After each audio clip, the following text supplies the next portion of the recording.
Okay, yesterday we were parked in the Costco parking lot while Peggy was inside shopping, and somebody complained about the sign in the back of our truck. So an employee wearing a Costco badge came out and told us that I had to move the truck. It couldn't be parked in the parking lot. So I refused because Peggy was inside shopping, and he actually threatened to have our Costco account deleted or canceled. So let's see if we can buy gas at the Costco pumps today.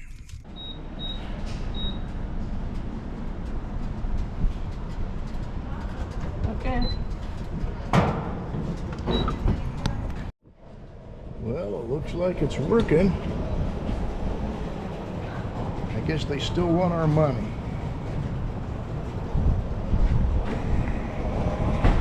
So it looks like we're back to Mobile Evangelism 101 at $5 a gallon.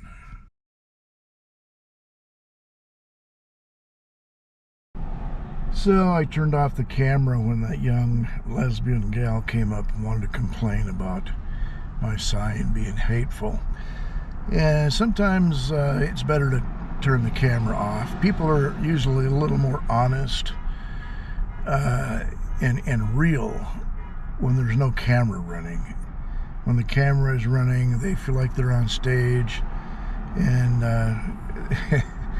they're a little more intimidated about what they say. But I tried to reason with her for 5 minutes or so, and she, of course, didn't believe in the Bible.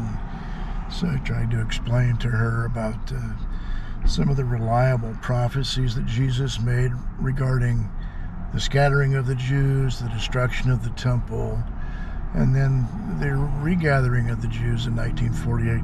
Of course, she didn't know anything about any of that. All she knew was the Bible's not real and blah, blah, blah, the usual arguments. But after a while, it just came down to the point where the F word was in every other sentence, and I called her on that, and I said, out of the abundance of the heart, the mouth speaks. I don't have to listen to you very long to know what you're all about. I know what's in you. And she goes, what do you mean by that? Well, you're nothing but, you're full of sin, and you need Jesus.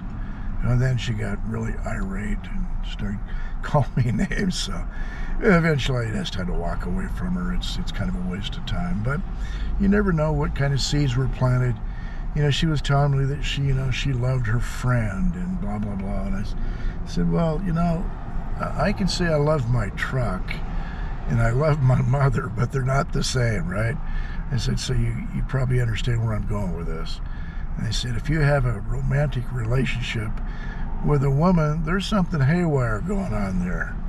And I said, you need deliverance. You need Jesus to get that straightened out.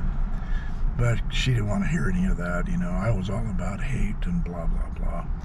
Even though she couldn't see the word hate anywhere on any of the signs in our truck. But that's always where they go, you're just a hateful bigot, blah, blah, blah. So anyway, that's the nature of evangelism. You run into all kinds. These people that reject the Bible and reject spiritual laws, I just sometimes try to get them to understand that there are things that affect us that whether we believe in it or not doesn't change. It's like gravity.